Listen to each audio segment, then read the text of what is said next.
Hello, one and all. I'm back once again to talk about Soma Spider, So What? And this is a series that is really about the characters. Characters thrown in horrible situations by unfeeling, uncaring gods, essentially, and forced to survive as best they can, forced to do everything in their power to make sure they, make it through, make sure those they care about make it through.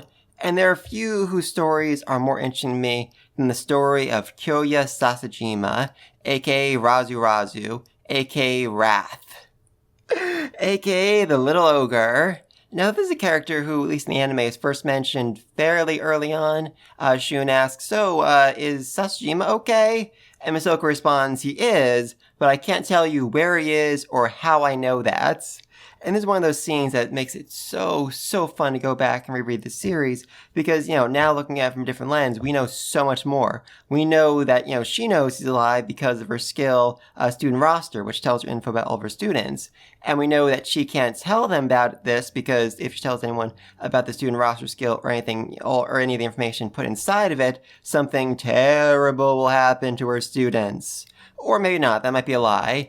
And we also know that she can't tell Shun the truth, because if she said, oh yeah, your best friend Sasajima, he's working for the demons, Shun would have a very negative reaction to that and would ask a lot of, very pertinent questions that could certainly hurt Miss Oka right here. Love it. I so love this series. But anyway, though, next appearance, is actually on the battlefield, and Shun is just utterly and completely shocked to see his friend killing elf after elf without a single bit of hesitation. He thinks to himself, this can't be. Sasajima was always a nice guy. He never resort to violence. And that just proves that Shun is an idiot who knows nothing about nobody, because Sasajima has always resorted to violence. That's his default move. Back in Japan, his nickname was Little Ogre because he constantly got into fights. Now, obviously he wasn't a killer, but he was always someone who let his fist do the talking for him. Though this isn't necessarily because he was a bad person, rather it's because this was his own sense of justice. He believed in fighting back against bullies, thanks to, basically his parents, his father and grandfather, being bullied out of their jobs. Back in Japan, his father and grandfather ran a factory that made something. Sasajima never actually figured out exactly what it was, but they were very proud of the work they did. Until one day, a much bigger factory moved to town and started making the same product at a much lower cost, meaning that, his father and grandfather quickly lost all of their business and had to shut the factory down. And his grandfather did not handle this well, as he very quickly drank himself to death. And his father got along a much better result of this. He sold off the factory, got a better paying job, and his whole family just, ended up living a much better life, besides, his own father.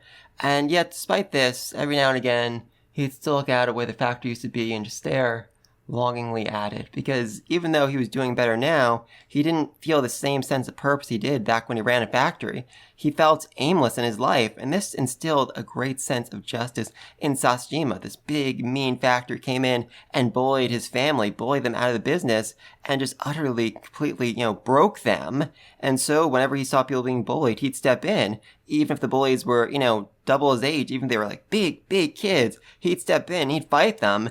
And usually he won. He was an incredibly strong kid.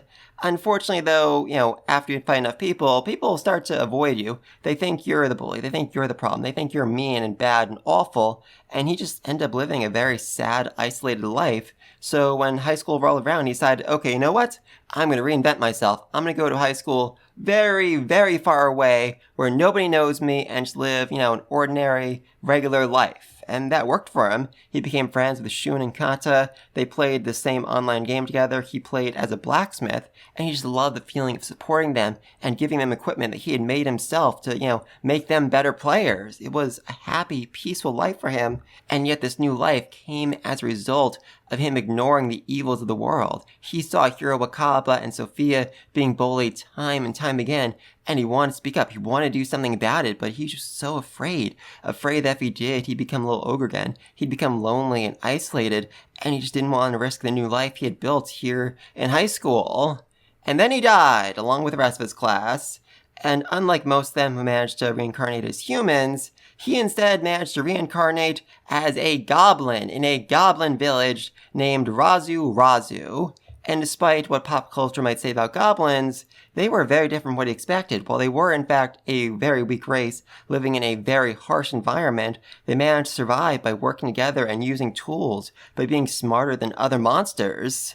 And even Ariel, the freaking demon lord, says that goblins have as much warrior spirit and determination as a dragon, which, high praise, high praise from a true monster right there. And while they may be illiterate, they're still basically as smart as a human and possess a monk-like level of enlightenment because their days begin, with regular prayer, and then the unevolved goblins train to become hobgoblins, while the hobgoblins help them train and eventually go out to hunt. Unfortunately, everything in the mountain, the missing mountains, is much, much scarier and more deadly than they are, so most hunting parties end up losing about half their hunters. And yet, Razu was impressed by these people. They had such a strong sense of purpose. They fight to live, and they die so that others might survive. There's no good or evil, just the cycle of life, and in this village, he was happy. He had, a bunch of siblings, but the only two really mentioned here is Raza, his elder brother, who ends up becoming the lead warrior of the village, someone everyone looks up to and admires and just stares at in awe. It's Raza. And his adorable little sister, who goes unnamed, but who he, just puts all of his praise and affection into, and he just loves her. He loves her so, so much. Unfortunately, this is not a happy story, people. Seriously, warning right here, you might want to, skip ahead to the end of this video because what's coming next is not pleasant. Anyway, though, one day he's, sitting down with his family to eat, and he just can't get to this meat. It's too hard. I wish I had a knife. Oh my god, a knife just appeared in my hand. What the freak? He's very confused by this, as is the rest of his family, but they find out that he has the weapon creation skill, a unique skill given to him by D, which allows him to make weapons just purely out of MP, purely out of his own magical power. And eventually this evolves into fantasy weapon creation, which allows them to add special effects and basically create magical weapons, which seriously rare. Seriously rare. There's only, a few of them out in the world. Even, top generals would have to fight tooth and nail to get their hands on one of them. Anyway, though, he uses a skill to make forks and knives so the villagers can, eat their food better. Then eventually farming tools, which I guess works because farming tools have in the past been used as weapons. And eventually actual weapons for the hunters when they go out, searching for food. And these are top class weapons, the kind of thing even an officer in the Empire would struggle to get their hands on. And as a result, the village was well fed. Fewer hunters died, and every time he'd make something, his sister would get up and dance and cheer and be so excited for him. And he was happy. And this had been the most fulfilled he'd been in his entire life. Unfortunately, nothing can ever end well for a goblin, and eventually his weapons caught the eyes of a human village who, thought to themselves, hey, these goblins have some really nice weapons, nicer than anything we have, and we're the best, nation in the entire world. We're the strongest human country that has ever existed. What's up with that? We should look into it. And so they killed all the goblins, stole their swords, and then attacked the goblin village with the very swords, the very weapons that Razu had made to protect the village. They attacked it.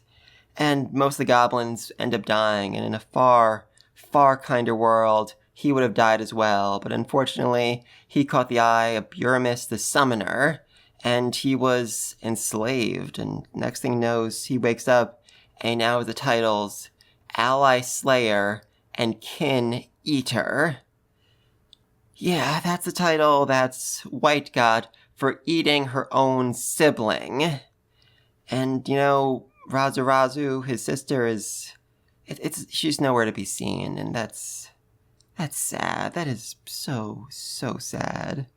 But that is only the start of his hellish journey, as he is forced to make weapons day in and day out. Eventually, he evolves into a hobgoblin after Buramus forces him to kill enslaved monsters over and over again. And this hurts him. This really hurts him because, normally a goblin evolving into a hobgoblin, this is a huge thing. It's a sacred ritual. It's basically saying, okay, you now, my friend, have become an adult.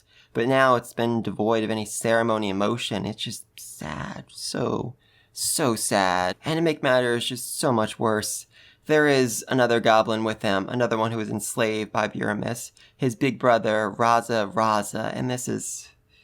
Oh, this hurts him. This hurts him so badly. His big brother was a high goblin, the leader of the hunters, someone everyone in the village looked up to and admired, but now he has been broken, completely devoid of will or emotion, his mind consumed by the taming magic. And then it just gets so much worse, because that's the first step of taming magic.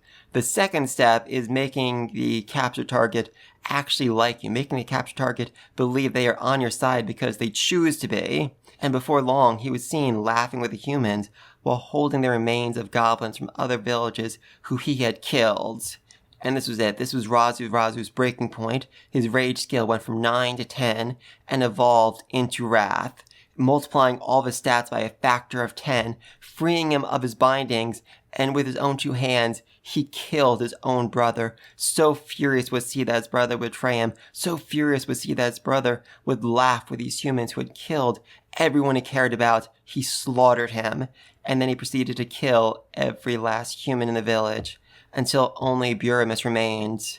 And, in Buramis' own story, he was a hero. He was a victim. So desperate to get back home, to embrace his wife, and to begin the journey to find his daughter, who had been kidnapped before he could even see her face. And yet Razu does not know this story. He does not know what Buramis has been through, and even if he did, it wouldn't matter, because of how much he has suffered. And so he slaughters him. He slaughters Buramis the Summoner, with his last words being, "Please, forgive me." And at this point, Razu realized he had a choice to make. He could evolve into a high goblin like his brother, or he could evolve into an ogre. And goblins, they are a race that takes so much pride in, being goblins. There's very, very rarely been an instance where a goblin would choose to evolve into an ogre, would choose to leave the goblin line behind. And yet, Razu no longer believed that he, had the right to call himself a goblin. And so he became an ogre, and he used the naming skill to change his name to Wrath, because once again, he was no longer worthy to call himself a goblin, no longer worthy of the goblin name that he had been born with in this world. And from there, he kept evolving, eventually becoming an ogre king, a creature several times larger than man, and one who ended up fighting a whole bunch of adventurers, which, makes sense. It's the job of adventurers to fight monsters, and he was a monster, and yet he still killed them one after the other, until one managed to escape, get back to town and warn people, "Hey, there's a freaking giant ogre out there with 2 magic swords who can instantly heal himself and who can suddenly become many, many times stronger. We should probably do something about that." And, the people do. All the adventurers get together from several towns over to, take place in this giant ogre hunt, because they all want the magical swords that this ogre is wielding. Like I said before, magical swords are so rare that even generals would have trouble finding them. Even an A-rank adventurer would have trouble getting their hands on one. And so everyone wants the swords, and they think, okay, you know what? We've got 100 adventurers here. No matter how strong this monster is, we'll handle it easily. Not so much. Most of them die. Most of them end up dying. Yeah, as it turns out, Wrath, as he's now named himself, is way, way stronger than you were expecting. And what's more, he has, magical weapon creation or fantasy weapon creation skill, so he can make, magical swords. And not just, the ones he's wielding, but also ones whose only purpose is to explode when they come in contact with something. And he basically just leaves these all out around him, buried in the snow, to act as landmines. And this, just by itself kills most of the adventurers. But what's more, he also has the throwing skill, so he can just, throw magical swords at adventurers who are trying to avoid the landmines, and then blow them up. And, like I said, most of the adventurers die, and they think, okay, you know what? This is a completely and utterly one-sided slaughter. Though Wrath doesn't actually feel that way. He realized, okay, I had to use up all my swords in this fight, and honestly, if that one dude who fought me at the end had been, in a bit better shape, he probably could have killed me. And so he goes back to the drawing board, struggling to control his hatred for humanity and keep his sanity in check while preparing for their next attack. And that's a good choice, because their next attack involves Elder Ronan, the strongest mage in the world, and Elder Noidus, the strongest swordsman in the world. So yeah, this is a much tougher fight. And to make things even worse, Aurel, Ronin's assistant uses a wide area magic spell to neutralize all the exploding swords. Thankfully, at this point, Wrath has a new trick up his sleeve: electric barrier magic swords, which basically create an electric barrier between the two swords, instantly frying and killing a whole bunch of soldiers. Yay, I think, maybe. I don't know. But they don't call Ronin the best mage in the world for no reason, as he ends up teleporting Noides directly in front of Wrath, and the two fight, and it is actually a fairly close fight. Wrath is far, far stronger than the old man, but he is much less skilled. And, combine that on top of that, Elder Ronin firing, long-range magic from a distance away, and he ends up losing. In fact, he ends up dying here, basically. Thankfully, though, at that exact right moment, perhaps on instinct, he ended up throwing one of his magic swords at one of the soldiers and killing him, which, caused him to level up, which caused all of his stats to, get reset, which caused him to fully heal. Huzzah! But at this point, he realizes, okay, I'm gonna die. I should run away. And he does, much to the confusion of everyone around him. They're like, wait, did we just win? I don't think so, but it feels like we won. Anyway, though, then he is, really struggling to hold on to his sanity, and it doesn't help that the church shows up and starts attacking him with heresy magic, fear and illusion, making him think that he's being chased by the mage for hours and hours and hours, and eventually he's led back to the village, the village where he was kept, imprisoned, the village where he was forced to make sword after sword after sword. But this doesn't make sense. I mean, the village should have been wiped out. He wiped out the village with his own two hands, so how is it full of people again? But, as he's struggling to figure this out, he decides, okay, what, doesn't matter, and just starts swinging wildly at all of them, kills every last one of them, except for one man and a little girl who calls out to him, Sasajima! The name that nobody should know, the name he rejected, the name he threw away, the name of one who died long ago. And this confuses him and angers him, and to, basically try to force these feelings out, he swings his sword. He swings his sword at Miss Oka. Thankfully, she escapes, but, he tried very hard to kill her right there, so that's a bit unfortunate. But anyway, though, as a result of all this killing, he's able to evolve from an ogre king into an oni, making him human-sized again. Yay! And giving him back his old face, though he does have two horns, which are kind of interesting. And then as he's, thinking about what to do next, he realizes, hey, wait a second. Why do I keep killing people? It's not really, doing anything positive for me, so yeah, I probably should just, move further away from humans so they stop trying to kill me. Yeah, why didn't I think of this sooner? And he decides to go back to the Goblin village. It is empty, it's abandoned, it was burned down, but at the same time, it is a place where you can be happy, a place where you can live in peace, far from the reach of humanity. Though as he's, going back to the village, all of a sudden he thinks to himself, wait, where was I going again? I can't remember. As the effects of wrath, truly poison his mind, he thinks to himself, okay, you know what? I figured it out. I'll kill and kill and kill. I'll kill every last one of them. I'll kill everyone. I'll kill to avoid these painful memories. And then he just goes on a mass killing spree once again.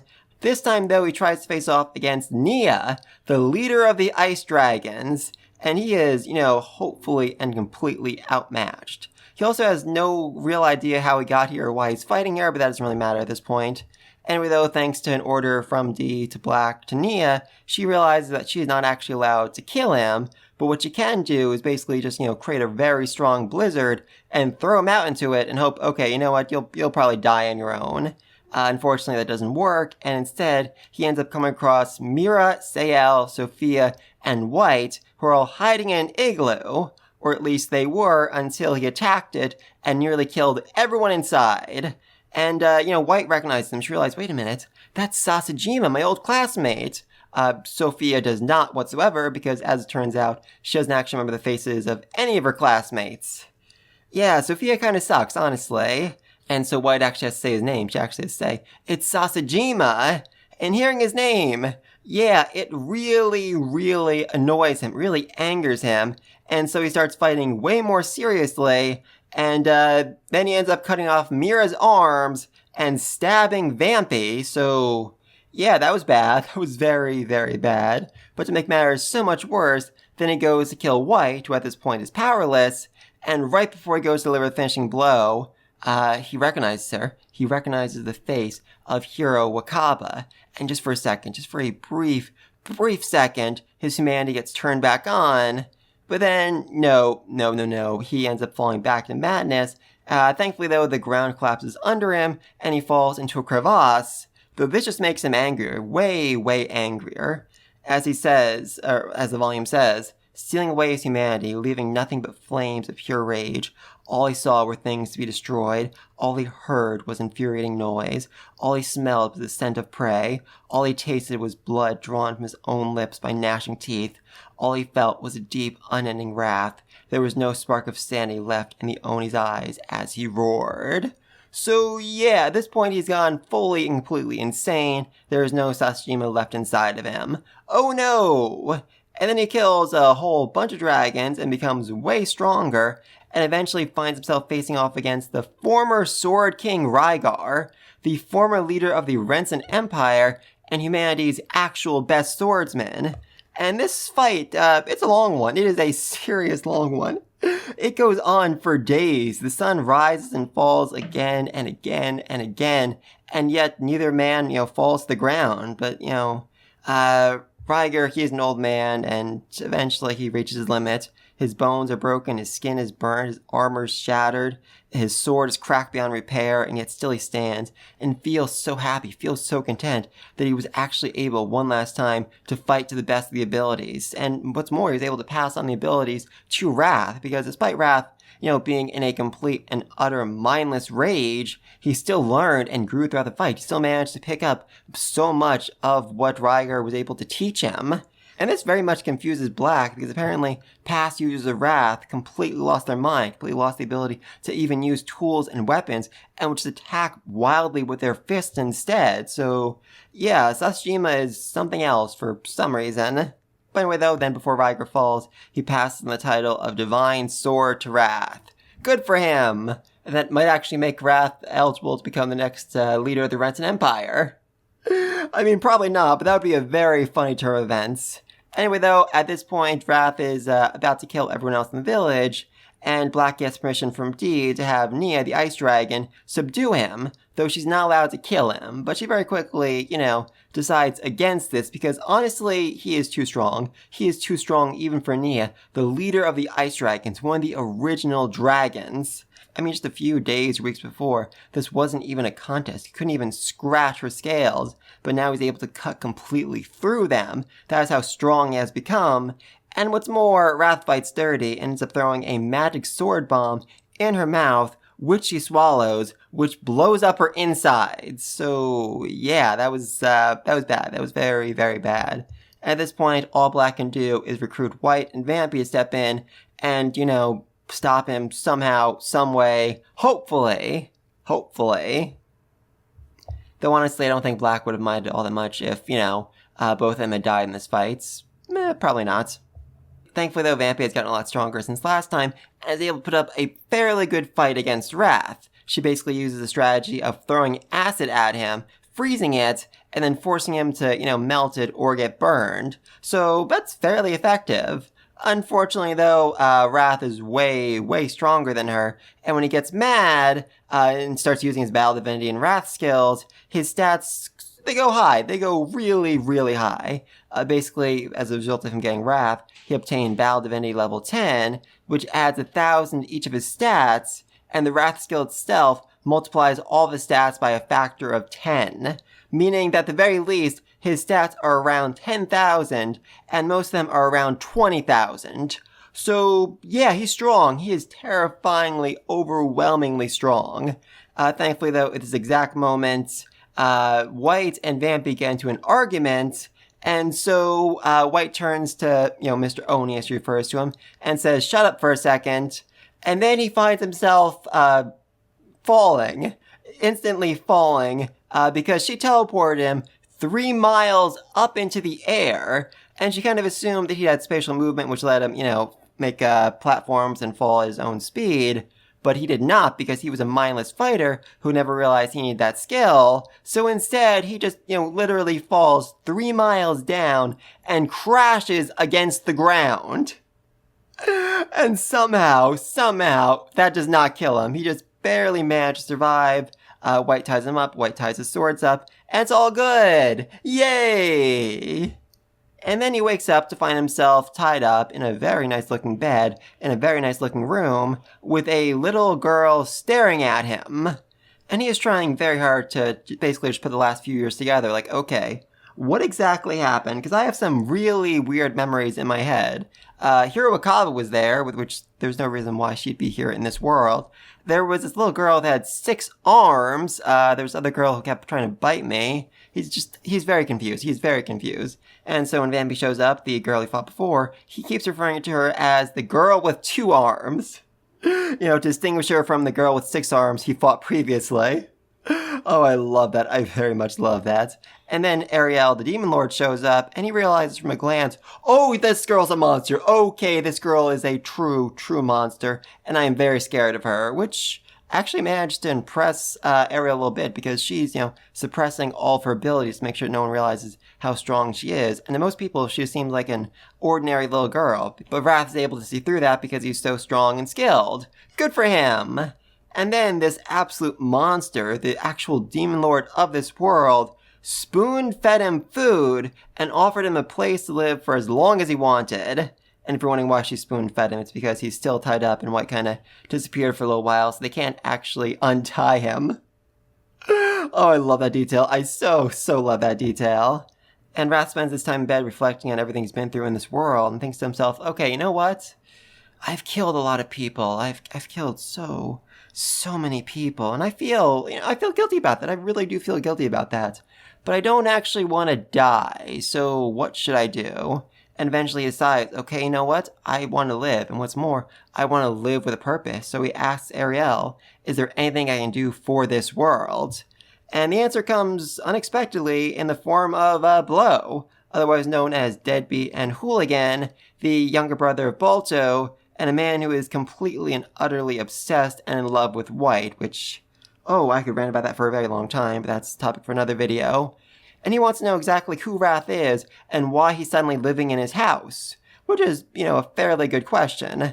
And even though he and Wrath don't speak the same language and are 2 very different species, when he actually hears Wrath's story, or at least an abridged version of his story, he starts crying manly tears and claps Wrath in the shoulder, saying, dang buddy, that's rough. Before offering him a job in the army, which, okay, good for you. And so, Wrath ends up joining the 4th Army of the Demon Lord. Awesome! Oh, not immediately. First, he tries to learn, the actual language of the Demon Lord, the Demon language, which is, fairly necessary if you're going to fight in their freaking army. Though after a few months, he does end up joining the army with a fairly solid understanding of the Demon language, though he still struggles with long sentences and military jargon, though thankfully his fellow soldiers help teach him, help train him, help him improve. Good for them! And then, it's time for the first actual battle, putting down a group of demon rebels who are trying to, basically kill the Demon Lord, even though that is such an overwhelmingly bad idea. Anyway, though, the battle seems like it's going to be tough, but thankfully, Wrath is really insanely strong. Sophia managed to disable his Wrath skill, so he's much weaker than he was, when he fought against her and White, but he still has stats that are around, about 2,000, so he is an absolute monster. Seriously, in this world, most soldiers have stats around 100 or so. If you reach 1,000, then you're considered like a legendary hero, and 2,000, that makes you a god, essentially. You are utterly and completely indestructible, and nothing can bring you down. Huzzah! And thanks to his, technique to make exploding magical swords, he's able to destroy the wall surrounding the city, and his soldiers all rush in. And Wrath feels strained at this moment. He feels nothing when he kills. He feels nothing when his allies die before him, even when they were the same allies who were just teaching him military jargon a few hours before.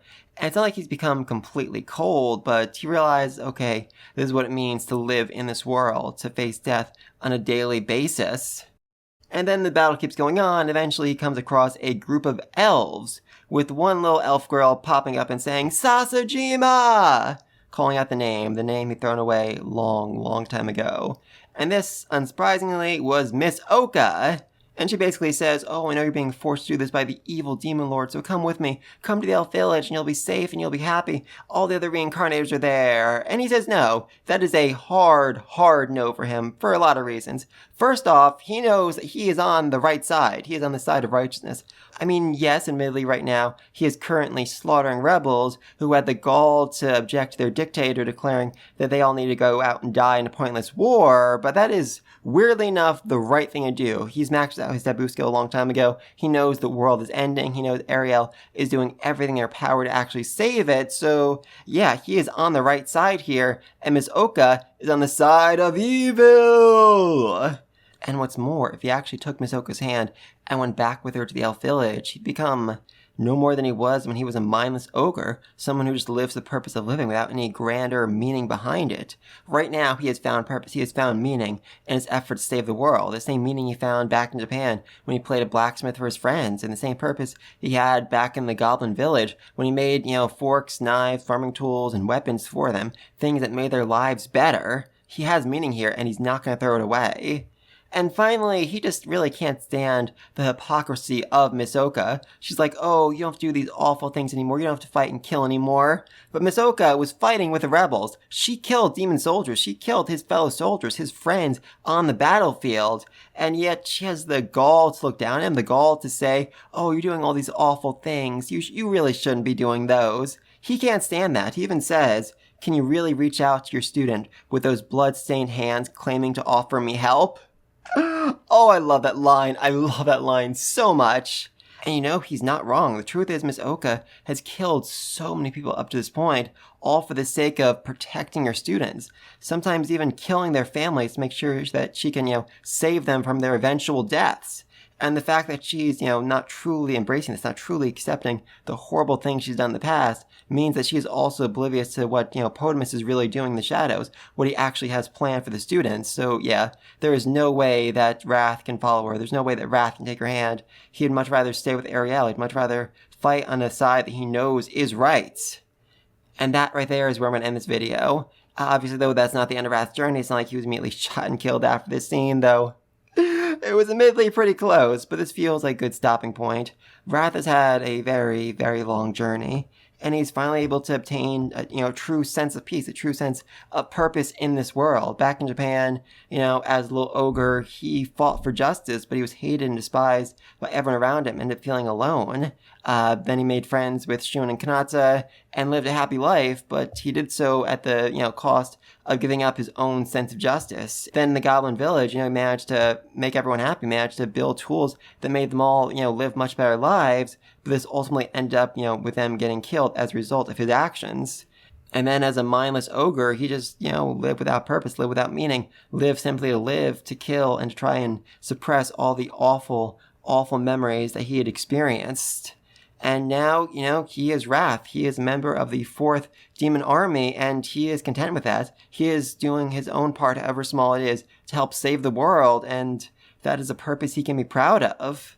And I really just do love Wrath as a character. I love just this, seriously, is one of the most insane journeys I've ever seen of any anime, manga, light novel protagonist. And he's just a side character, seriously. He could be cut out of the story, and it wouldn't really change anything all that much, and yet I just love it. I love it so much. But please let me think down below. What do you think of Wrath's journey? Should I do another video like this and someone else? If so, who? But anyway though, until next time, peace!